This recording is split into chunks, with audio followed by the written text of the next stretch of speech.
Hi നമസ്കാരം. Drop of ചേഞ്ചിൻ്റെ മറ്റൊരു video ക്ലാസ്സിലേക്ക് ഞാൻ നിങ്ങളെ സ്വാഗതം ചെയ്യുന്നു. നമ്മളിപ്പോൾ എത്തി നിൽക്കുന്നത് EDU 06 യൂണിറ്റ് നമ്പർ 4, അതായത് ഫൈനൽ യൂണിറ്റ് ഓഫ് EDU 06. ബാക്കി എല്ലാ യൂണിറ്റ്സിൻ്റെയും വീഡിയോസ് EDU 06 എന്ന് പറയുന്ന പേപ്പറിൽ പ്ലേലിസ്റ്റിൽ അവൈലബിൾ ആണ്. നിങ്ങൾക്ക് പോയി അവിടെ കാണാം. ഇപ്പം നമ്മൾ നോക്കാൻ പോകുന്നത് current problems of Indian education. Indian വിദ്യാഭ്യാസത്തിൽ ഇപ്പോൾ അഭിമുഖീകരിക്കുന്ന പ്രശ്നങ്ങൾ എങ്ങനെയാണ്.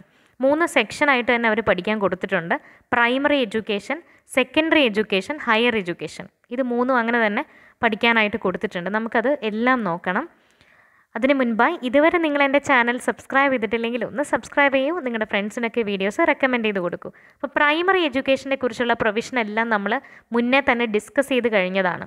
Article 46, article 21A, right to education act, ഇതിലെല്ലാം എടുത്തെടുത്ത് പറയുന്നൊരു പോയിൻ്റ് ഇതാണ്.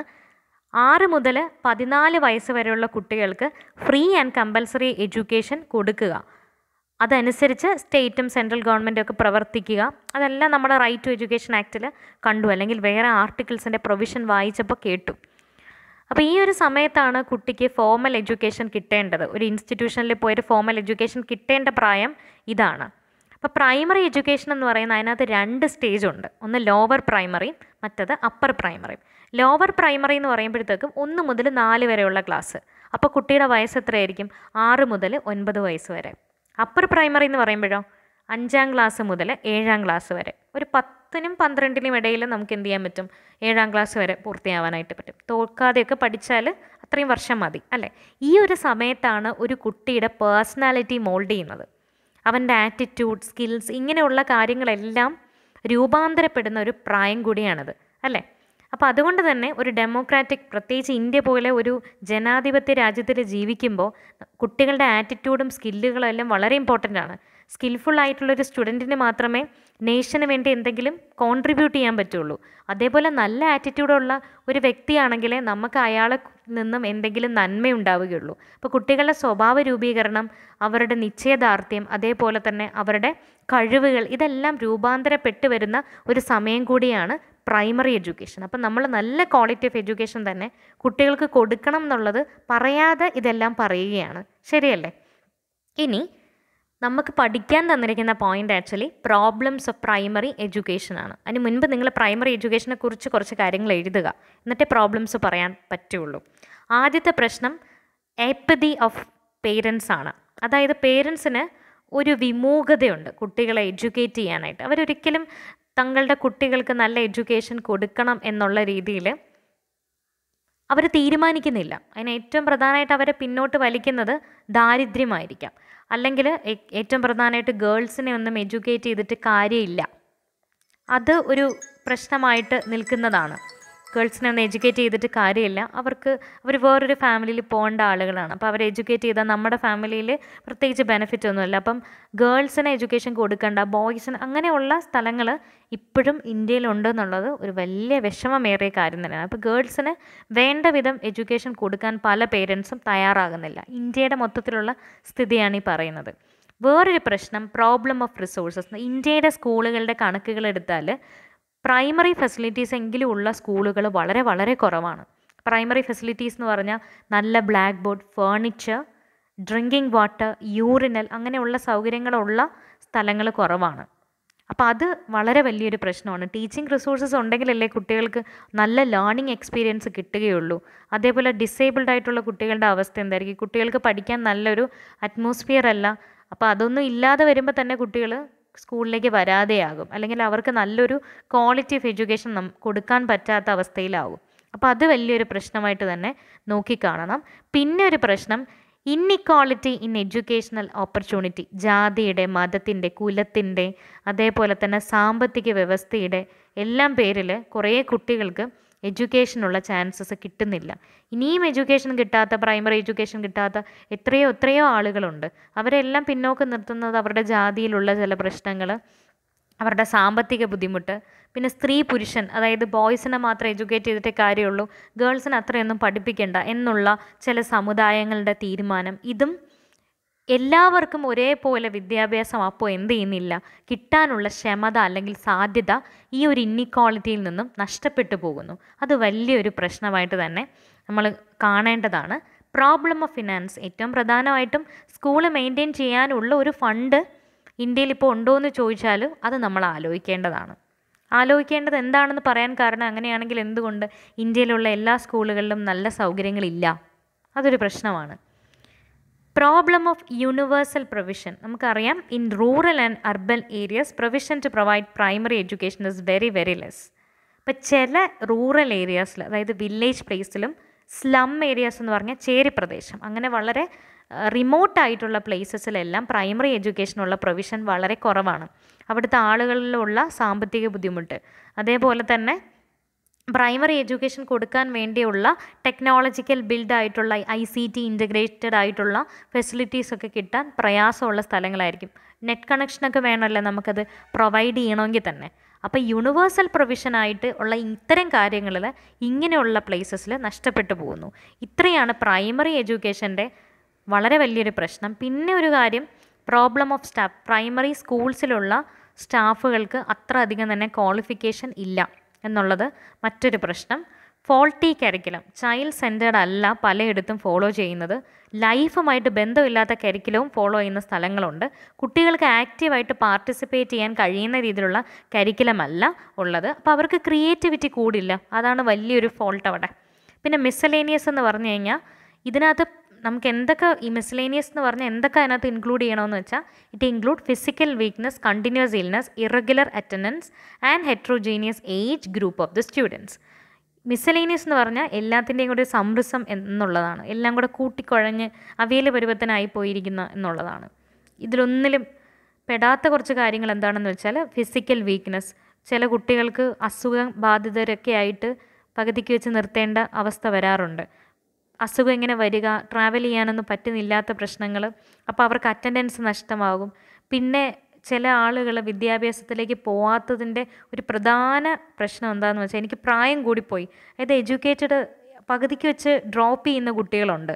അവർക്ക് പിന്നീട് റീജോയിൻ ചെയ്തുകൂടെ എന്നൊക്കെ നമ്മൾ അവരോട് പറയുമ്പോൾ അവർക്ക് ഭയങ്കര പ്രയാസമാണ്.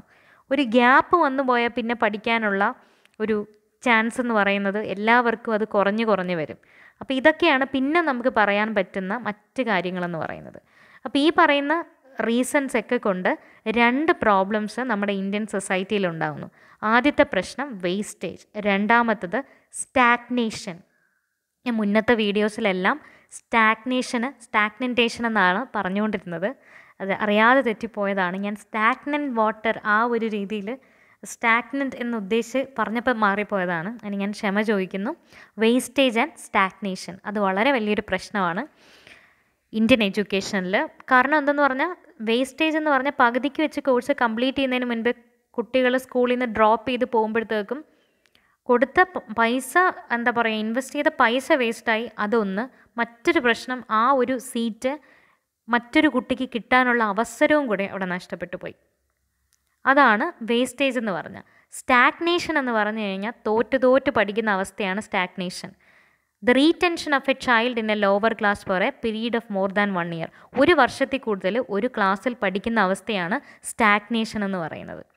He fails in its class and stays there more than the required time due to poor progress. നന്നായി പഠിക്കാൻ കഴിയാത്തതിൻ്റെ പേരിൽ മാത്രം ഒരു ക്ലാസ്സിൽ ഒരുപാട് തവണ ഇരിക്കുന്ന ഒരവസ്ഥയാണ് stagnation. Stagnation discourages the child as well as his parents to think it is better to withdraw the child from the school. ഇവനെ ഇനി പഠിപ്പിച്ചിട്ട് കാര്യമൊന്നുമില്ല, എത്ര കൊല്ലമായി അവൻ ലോവർ പ്രൈമറി ക്ലാസ്സിൽ ഇരിക്കുന്നു എന്നോർത്തിട്ട് പേരൻസ് എന്നെ എന്ത് ചെയ്യും, മോനെ ഇനി നീ പഠിക്കുകയൊന്നും വേണ്ട, വീട്ടിലിരുന്നാൽ മതി എന്നുള്ള രീതിയിൽ അവിടെ നിന്നും കുട്ടിക്ക് TC മേടിപ്പിച്ച് വീട്ടിലിരുത്തുന്നു. ആജീവനാന്തം അങ്ങനെ അവൻ അതിന് പഠിക്കാൻ പറ്റാതെ അവൻ്റെ ആ ഒരു പുവർ പ്രോഗ്രസ്സിനുള്ള സൊല്യൂഷൻ കണ്ടുപിടിക്കുകയല്ല, അപ്പം തന്നെ ഡ്രോപ്പ് ചെയ്യുകയാണ് പേരൻസ് കൂടുതലും ചെയ്യുന്ന. ആ ഒരു ആറ്റിറ്റ്യൂഡാണ് മാറേണ്ടത്. ഇതെല്ലാം ആക്ച്വലി ലോവർ പ്രൈമറിയിലുള്ള പ്രശ്നമാണ്. കുട്ടികൾക്ക് അപ്പോഴേ ഒരു കോൺഫിഡൻസ് നഷ്ടപ്പെട്ട പിന്നെയുള്ള അവസ്ഥ എന്തായിരിക്കും അല്ലേ? ഇപ്പോൾ സെക്കൻഡറി എഡ്യൂക്കേഷൻ ഇനി എങ്ങനെയാണെന്ന് വെച്ചാൽ 12 മുതൽ 18 വയസ്സ് വരെയുള്ള പ്രായം. 18 വയസ്സാകുമ്പോഴത്തേക്കും കുട്ടി +2 അല്ലേ? അപ്പോൾ സെക്കൻഡറി ലെവൽ ഓഫ് സ്കൂളിംഗ് എന്ന് പറയുമ്പോൾ പ്രൈമറി എഡ്യൂക്കേഷൻ കഴിഞ്ഞിട്ടുള്ള പ്രൈമറി എഡ്യൂക്കേഷനും ഹയർ സെക്കൻഡറി, ആ ഒരു പ്രൈമറി എഡ്യൂക്കേഷൻ കഴിഞ്ഞ് അപ്പർ പ്രൈമറി തൊട്ട് അതാണ് ഉദ്ദേശിക്കുന്നത് ഇവിടെ. 12 വയസ്സ് മുതൽ 18 വയസ്സ് വരെ. അപ്പോൾ ഹൈസ്കൂളും ഹയർ സെക്കൻഡറിയാണ് സെക്കൻഡറി എഡ്യൂക്കേഷനകത്ത് ഇൻക്ലൂഡ് ചെയ്യുന്നത്. അതായത് പ്രൈമറി എഡ്യൂക്കേഷനും സെക്കൻഡറി എഡ്യൂക്കേഷനും ഇടയിലുള്ള ആ ഒരു സമയമാണ് സെക്കൻഡറി എഡ്യൂക്കേഷൻ എന്ന് പറയുന്നത്. എന്ന് പറഞ്ഞാൽ 8, 9, 10, 11, 12 ഈ ക്ലാസ്സുകളാണ് സെക്കൻഡറി എഡ്യൂക്കേഷൻ. ഓക്കെ, ഹൈസ്കൂളിലാണ് ഇതിൽ 8, 9, 10 വരുന്നത്. 11, 12 ഹയർ സെക്കൻഡറി. നമ്മൾ പഠിച്ച ആ ഒരു കാര്യം തന്നെയാണ് അവിടെ ഉദ്ദേശിക്കുന്നത്. അപ്പോൾ സെക്കൻഡറി എഡ്യൂക്കേഷൻ്റെ 2 സ്റ്റേജസ് ആണ് ഇവിടെ ഉള്ളത്. ഒന്ന് ഹയർ സെക്കൻഡറിയും ഒന്ന് ഹൈസ്കൂളും അല്ലേ, +2 എന്ന് പറയാം. അപ്പോൾ അഡോളസൻസ് ഏജാണ് ഇവിടെ. ആ ഒരു പ്രശ്നങ്ങളൊക്കെ മാറി. ഇപ്പോൾ അഡോളസൻസ് ഏജിലാണ് കുട്ടികളെ സംബന്ധിച്ച് വളരെ ക്രിട്ടിക്കലായിട്ടുള്ളൊരു പീരീഡാണ് ടീച്ചേഴ്സിനും. അതേപോലെ ബുദ്ധിമുട്ടാണ്. എന്തവരോട് ചെയ്യരുതെന്ന് പറയുന്നോ അത് ഉറപ്പായിട്ടും ചെയ്തിരിക്കും. എന്തവരെ ഉപദേശിക്കുന്നോ അതവർ എന്താ പറയുക, അത് തന്നെ അവർ കേൾക്കാതിരിക്കും. ഇപ്പോൾ ടീച്ചേഴ്സിനും കുട്ടികൾക്കൊക്കെ വളരെ ക്രിട്ടിക്കലായിട്ടുള്ള ഒരു സമയം തന്നെയാണ്. ഈ കുട്ടികളെ അവരെ ഒരു എന്താ പറയുക, കുതിരയുടെ അവസ്ഥയെന്ന് പറയാറില്ലേ, കുതിക്കുന്നൊരു സമയമാണ്. നമ്മൾ എവിടെ പിടിച്ചു നിർത്താൻ ശ്രമിക്കുന്നോ അവിടെ എല്ലാവരും നമ്മളെ കൈവിട്ടൊക്കെ പോകുന്നൊരു പ്രായമാണ്. അപ്പോൾ ഇത് ഒരുപാട് കുട്ടികൾ അവരുടെ ലൈഫിനെ കുറിച്ച് മനസ്സിലാക്കുന്ന ഒരു പ്രായമൊക്കെയാണ് ഇത്. It assist them to become useful members of a complex modern society. അതായത് നമ്മുടെ പ്രൊഫഷൻ തിരഞ്ഞെടുക്കുന്നതൊക്കെ ആ ഒരു പ്രായത്തിലാണ്. ആ പ്രായത്തിൽ കിട്ടുന്ന ഫൗണ്ടേഷൻ കൊണ്ടാണ്. അപ്പോൾ ശരിക്കും പറഞ്ഞാൽ ഒരുപാട് കുട്ടികൾക്ക് അവരുടെ ലൈഫിനെ കുറിച്ചുള്ള അംബീഷൻസ്, അവരുടെ ഡ്രീംസ്, കാര്യങ്ങളെല്ലാം അവർ തീരുമാനിക്കേണ്ട ഒരു പ്രായം കൂടിയാണ് ഇതെന്ന് പറഞ്ഞാൽ. അപ്പോൾ ഇതിൻ്റെ സെക്കൻഡറി എഡ്യൂക്കേഷനിലുള്ള പ്രശ്നങ്ങൾ എന്തൊക്കെയാണെന്ന് വെച്ചാൽ, ആദ്യത്തെ പ്രശ്നം ഹെവി കരിക്കുലം. പ്രിഡോമിനൻ്റ്ലി എന്താണെന്ന് വെച്ചാൽ ഇപ്പോഴത്തെ ബുക്സ് കൂടുതലും സെക്കൻഡറി എഡ്യൂക്കേഷനിലുള്ളത് എല്ലാം ബുക്കിഷ് നോളജാണ് അവർ കൂടുതലും ടെസ്റ്റ് ചെയ്യുന്നത്. കുറേ കോണ്ടൻറ്റ് അവരോട് പഠിക്കാൻ പറയും, അവർ പഠിക്കുന്നു, പരീക്ഷ എഴുതുന്നു. അതേപോലെ തന്നെ സിലബസ് ഒരുപാട് ഹെവി ആയിട്ട് തോന്നിയിട്ടുണ്ട്. എസ്പെഷ്യലി ഹയർ സെക്കൻഡറിയിൽ സിലബസ് വളരെ കട്ടിയാണ്, ഒരുപാട് പഠിക്കാനുള്ളതായിട്ട് തോന്നുന്നു. അതാണ് ഹെവി കരിക്കുലം കൊണ്ട് ഉദ്ദേശിക്കുന്നത്. റിജിഡ് ടൈം ടേബിൾ, അതായത് കുട്ടികൾക്ക് സ്കോളസ്റ്റിക് എഡ്യൂക്കേഷനും നോൺ സ്കോളസ്റ്റിക് എഡ്യൂക്കേഷനും ഈക്വൽ ഇമ്പോർട്ടൻസ് കൊടുത്തിട്ടില്ല. കുട്ടികൾക്ക് എക്സ്പെരിമെൻറ്റിലൂടെ പഠിക്കാനും ക്ലാസ് മുറിയിൽ റിസർച്ച് ചെയ്യാനും ഉള്ള സമയമൊന്നുമില്ല. കാരണം സിലബസ് അങ്ങ് ഒരുപാട് വലുതാണ്. അത് തീർക്കാൻ നോക്കുമോ അതോ നമ്മൾ പരീക്ഷണം നടത്തിക്കൊണ്ടിരിക്കുമോ? പരീക്ഷണം നടത്താൻ പറ്റില്ലല്ലോ. അപ്പം അതുകൊണ്ട് അതിനുള്ളൊരു സമയപരിധി ഇല്ല. പിന്നെ അത് മാത്രമല്ല, എക്സ്പെൻസീവ് സ്കീമാണ്, ഭയങ്കര പൈസയൊക്കെയാണ് ഇതിനു വേണ്ടി പേരൻസിന് കൊടുക്കേണ്ടി വരുന്നത്. സ്കൂൾ ഫീസ് മാത്രമല്ല ട്യൂഷൻ ഫീസും എല്ലാം കൂടി വരുമ്പോൾ നല്ലൊരു ബർഡൻ തന്നെയാണ് പേരൻസിന് ആ പ്രായത്തിൽ കുട്ടികളുടെ ഇതെന്ന്. പിന്നെ ലോവറിങ് ഓഫ് സ്റ്റാൻഡേർഡ് ഇൻ ചില സബ്ജക്റ്റുകളുടെ സിലബസ് അങ്ങോട്ട് അപ്ഡേറ്റഡ് അല്ല. ജാംബവാൻ്റെ കാലത്തുള്ള സിലബസ് തന്നെയാണ് ഫോളോ ചെയ്തുകൊണ്ടിരിക്കുന്നത്. അതൊന്ന് അപ്ഡേറ്റ് ചെയ്തിരുന്നെങ്കിൽ കുട്ടികൾക്ക് പുതിയ കാര്യങ്ങളും കൂടി മനസ്സിലാക്കാൻ പറ്റിയേനെ. പിന്നെ ചൈൽഡ് സെൻറ്റേർഡ് എഡ്യൂക്കേഷൻ അല്ല എന്ന് പറയാൻ ഒരു നിവർത്തിയില്ല. കാരണം കുട്ടികളുടെ ഇൻ്റലിജൻസും ആപ്റ്റിറ്റ്യൂഡും ഇൻട്രസ്റ്റും ഒന്നും അവിടെ ടെസ്റ്റ് ചെയ്യപ്പെടുന്നില്ല. ഇവിടെയും വേണമെങ്കിൽ നിങ്ങൾക്ക് സ്റ്റാഗ്നേഷൻ ആൻഡ് വേസ്റ്റേജ് പറയാം. എക്സാം ഓറിയൻറ്റഡ് ആയിട്ടുള്ള പഠനമാണ് കൂടുതലും സെക്കൻഡറി എഡ്യൂക്കേഷനിൽ, അതായത് ഹൈസ്കൂളിലും ഹയർ സെക്കൻഡറിയിലും. ടീച്ചേഴ്സ് ആണെങ്കിലും ഇനി നിങ്ങൾ പഠിക്കേണ്ട സമയമാണ്. അപ്പോൾ കുട്ടികൾക്ക് വേറെ കാര്യങ്ങളിൽ കോൺസെൻട്രേറ്റ് ചെയ്യാൻ പറ്റുന്നില്ല. അത് വലിയൊരു പ്രശ്നമായിട്ട് ആ ഒരു പ്രായത്തിൽ കുട്ടികൾക്ക് എഡ്യൂക്കേഷനിൽ കിട്ടുന്നൊരു പ്രശ്നമാണ്. ഇനി ഹയർ സെക്കൻഡറി എന്ന് പറയുമ്പോൾ പോസ്റ്റ് സെക്കൻഡറി എഡ്യൂക്കേഷനാണ്, 3rd ലെവൽ ഓഫ് എഡ്യൂക്കേഷനാണ് ഹയർ സെക്കൻഡറി എന്ന് പറയുന്നത്. അതായത് നമ്മൾ സ്കൂൾ കഴിഞ്ഞ് ഇപ്പോൾ എവിടെ എത്തി? കോളേജിലെത്തി. ഇപ്പോൾ university, academics, college, institute of technology അതെല്ലാം ഇതിനകത്ത് ഇൻക്ലൂഡ് ചെയ്തു. അപ്പോൾ ഈ ഒരു പ്രായത്തിലാണ് കുട്ടികൾ ഗവേഷണം നടത്തുന്നത്, പിയർ ടീച്ചിങ് പഠിപ്പിക്കുന്നത് അല്ലേ, സർവീസസിനെ കുറിച്ച് മനസ്സിലാക്കുന്നത്. ഈ ഒരു പ്രായത്തിന് നമ്മൾ അണ്ടർ ഗ്രാജുവേറ്റ് ലെവൽ എന്ന് പറയും, പോസ്റ്റ് ഗ്രാജുവേറ്റ് ലെവൽ എന്നും പറയും. ഹയർ എഡ്യൂക്കേഷൻ എന്ന് പറഞ്ഞു കഴിഞ്ഞാൽ നമ്മൾ സ്കൂൾ വിട്ട് കോളേജിലെത്തുന്ന അവസ്ഥയാണ്, ഉപരിപഠനം എന്ന് മലയാളത്തിൽ പറയും അല്ലേ. അപ്പോൾ ഡിഗ്രി, PG ക്ലാസ്സുകളെല്ലാം ഹയർ എഡ്യൂക്കേഷന് ഉദാഹരണമായിട്ട് പറയാൻ പറ്റുന്നതാണ്. അപ്പോൾ ഈ ഒരു പ്രായത്തിലുള്ള കുട്ടികളുടെ പ്രശ്നം, ആദ്യത്തെ പ്രോബ്ലം എന്തെന്ന് പറഞ്ഞാൽ കോളേജിൻ്റെ ഫീസൊക്കെ ഭയങ്കര എക്സ്പെൻസീവ് ആയിട്ടുള്ള സ്ഥലങ്ങളുണ്ട്, ഇൻസഫിഷ്യൻ്റ് ആയിട്ടുള്ള സ്ഥലമുണ്ട്. Students don't work very hard and learn little. കുട്ടികൾ ഈ ഒരു പ്രായത്തിൽ എന്തെന്നറിയില്ല, സ്കൂളിലൊക്കെ നന്നായി പഠിക്കും, പക്ഷേ കോളേജിലെത്തുമ്പോൾ പഠിത്തത്തിൻ്റെ ഒരു നിലവാരം കുറയുന്ന രീതിയിൽ കണ്ടിട്ടുണ്ട് പല കുട്ടികളിലും. Majority of student graduate on time and don't graduate. പിന്നെ ഒരു പ്രശ്നം എന്താണെന്ന് വെച്ചാൽ കോഴ്സുകൾ വൈകി പോകുന്നു. അത് വളരെ വലിയൊരു പ്രശ്നമാണ്. സമയപരിമിതിക്കുള്ളിൽ ഡിഗ്രി അല്ലെങ്കിൽ PG പൂർത്തിയാക്കാൻ പറ്റുന്നുണ്ടോ, നമുക്ക് സർട്ടിഫിക്കറ്റ് സമയത്ത് കിട്ടുന്നുണ്ടോ, അത് ഹയർ എഡ്യൂക്കേഷൻ്റെ വളരെ വലിയൊരു ഫോൾട്ടാണ്. പിന്നെ availability of online education will create laziness among students. ചില എക്സാംസൊക്കെ ഓൺലൈനായിട്ടാണ് നടത്തുന്നത്, അത് കുട്ടികളിൽ ഒരു രീതിയിൽ ലേസിനെസ് ഉണ്ടാകും. ക്യാമ്പസ് വയലൻസ്, ഒരുപാട് ക്യാമ്പസുകളിൽ വയലൻസും റാഗിങ്ങും ഒക്കെ നടക്കുന്നുണ്ട്, അതും ഒരു പ്രശ്നമായിട്ട് പറയാം. ടീച്ചിങ് ക്വാളിറ്റി, ടീച്ചേഴ്സ് ആക്ച്വലി പഞ്ചുവലല്ല കോളേജസിൽ, അത് വലിയൊരു സത്യമാണ്. പിന്നെ ഫിനാൻസിങ്, പലയിടത്തും ഡൊണേഷനും അതും ഇതുമൊക്കെ കൂടുതൽ വാങ്ങുന്ന സ്ഥലങ്ങളുണ്ട്. പ്രൈവറ്റൈസേഷൻ, പ്രൈവറ്റ് ഇപ്പോൾ സ്വാശ്രയ കോളേജുകളൊക്കെ ഒരുപാട് വരുന്നതിൻ്റെ ഭാഗമായിട്ട് ഫീസ് ഈടാക്കുന്നതും ഒക്കെ വളരെ കൂടിക്കൂടി വരുന്നു. ഇതൊക്കെയാണ് മറ്റ് പ്രശ്നങ്ങൾ. പിന്നെ എഡ്യൂക്കേറ്റഡ് അൺഎംപ്ലോയ്മെൻറ്റ്, എല്ലാവരും ഡിഗ്രി പി ജിക്ക് പോകുന്നു, പക്ഷേ എല്ലാവർക്കും ജോലി കിട്ടുന്നില്ല. അതായത് വിവരം ഉണ്ടായിട്ടും വിദ്യാഭ്യാസം ഉണ്ടായിട്ടും ജോലി കിട്ടുന്നില്ല. ആ അവസ്ഥയാണ് എഡ്യൂക്കേറ്റഡ് അൺഎംപ്ലോയ്മെൻറ്റ് എന്ന് പറയുന്നത്. ഇത്രയൊക്കെയാണ് നമുക്ക് പ്രശ്നങ്ങളായിട്ട് പറയാൻ പറ്റുന്നത്. ഇപ്പം നമ്മൾ എഡ്യൂക്കേഷനുമായി ബന്ധപ്പെട്ട ഒരുപാട് പ്രശ്നങ്ങളെക്കുറിച്ച് മനസ്സിലാക്കി. ഇതൊക്കെ തടയിടാൻ നമുക്ക് എന്താണ് ചെയ്യാൻ കഴിയുന്നത്? ഞാനിവിടെ ഒരു സെക്ഷനല്ല പറയുന്നത്. അപ്പർ പ്രൈമറി, പിന്നെ higher secondary, high school, higher education, ഇത്രയും നമ്മൾ പറഞ്ഞില്ലേ. എല്ലാ പ്രശ്നങ്ങളും മാറാനായിട്ട് എന്ത് ചെയ്യാൻ പറ്റും എന്ന് ചോദിച്ചാൽ, ടീച്ചേഴ്സിന് ട്രെയിനിങ് കൊടുക്കുക, ടീച്ചർ എഡ്യൂക്കേറ്റേഴ്സിനുള്ള മിനിമം ക്വാളിഫിക്കേഷൻ PGയും BEഡും MEഡും ആക്കുക. പിന്നെ സാലറി കുറച്ചുകൂടി ഇമ്പ്രൂവ് ചെയ്താൽ ടീച്ചേഴ്സിൻ്റെ ക്വാളിറ്റിയൊക്കെ അവർ മാക്സിമം കൂട്ടാൻ തന്നെ ശ്രമിക്കും. പ്രൊമോഷനൊക്കെ അവരുടെ മെറിറ്റിൻ്റെ ബേസിസ് കൊടുക്കുക. കരിക്കുലം കുറച്ചുകൂടെ ഫ്ലെക്സിബിൾ ആക്കുക. ഒരുപാട് റിജിഡാണ് നമ്മുടെ കരിക്കുലം എല്ലാം, അതൊന്ന് ഫ്ലെക്സിബിൾ ആക്കി കൊടുക്കുക. ചൈൽഡ് സെൻറ്റേർഡ് ഫോളോ ചെയ്യാൻ ശ്രമിക്കുക. എക്സാമിനേഷൻ സിസ്റ്റം ഒന്നും കൂടി ഒന്ന് ഇമ്പ്രൂവ് ചെയ്യുക. എക്സാമിനേഷൻ ഇമ്പ്രൂവ് ചെയ്തില്ലെങ്കിൽ എന്താ പറ്റുമെന്ന് വെച്ചാൽ പിള്ളേർ പഠിക്കത്തില്ല. അവർക്ക് എങ്ങനെയെങ്കിലും ഓൺലൈൻ എക്സാം അങ്ങനെ ഒരു പ്രൊവിഷൻ കൊടുത്തു കഴിഞ്ഞാൽ ഒരു കാരണവശാലും കുട്ടികൾ പഠിക്കില്ല.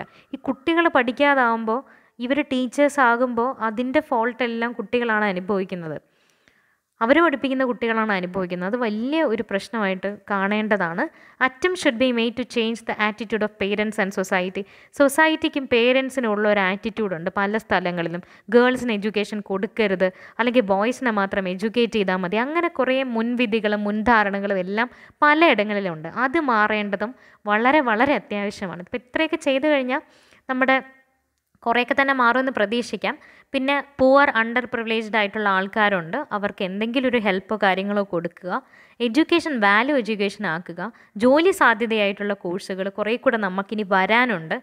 അല്ലെങ്കിൽ നമുക്ക് ജോലി സാധ്യതയുള്ള കോഴ്സുകൾ ഇൻട്രൊഡ്യൂസ് ചെയ്തില്ലെങ്കിൽ നമുക്ക് പഠിച്ചിട്ട് ജോലിയില്ലാത്തൊരു അവസ്ഥയായിട്ട് മാറും. പഠനത്തിൻ്റെ കൂടെ എക്സ്ട്രാ കരിക്കുലർ ആക്ടിവിറ്റീസും ചെയ്യിപ്പിക്കാനായിട്ട് ശ്രമിക്കേണ്ടതാണ്. അല്ലെങ്കിൽ കുട്ടികൾ പുസ്തകത്തിലുള്ള നോളജ് മാത്രം ഒതുങ്ങിപ്പോവും. പിന്നെ അതുമാത്രമല്ല, വീക്കായിട്ടുള്ള കുട്ടികൾക്ക് ട്യൂട്ടോറിയൽ ക്ലാസ്സസ് കൊടുക്കുക. അവർക്ക് സെപ്പറേറ്റ് ആയിട്ട് എക്സ്ട്രാ ക്ലാസ്സും റെമഡിയൽ ടീച്ചിങ്ങും എല്ലാം കൊടുത്തു കഴിഞ്ഞാൽ ഞാൻ നേരത്തെ പറഞ്ഞ പോലെ തന്നെ കുട്ടിയുടെ അക്കാഡമിക്സിൻ്റെ പ്രോഗ്രസ് കുറവാണെന്ന് പറഞ്ഞ് കുട്ടികളെ ഡ്രോപ്പ് ചെയ്യുന്ന ഒരു പ്രവണത കുറേയെങ്കിലുമൊക്കെ മാറ്റാൻ പറ്റും. അപ്പോൾ ഇത്രയാണ് പ്രോബ്ലംസ് ഓഫ് ഇന്ത്യൻ എഡ്യൂക്കേഷനും അതിനുള്ള റെമഡീസും കാര്യങ്ങളും. നിങ്ങൾക്ക് വീഡിയോ ഇഷ്ടമായിട്ടുണ്ടെങ്കിൽ കമൻറ്റിൻ്റെ രൂപത്തിൽ രേഖപ്പെടുത്തൂ.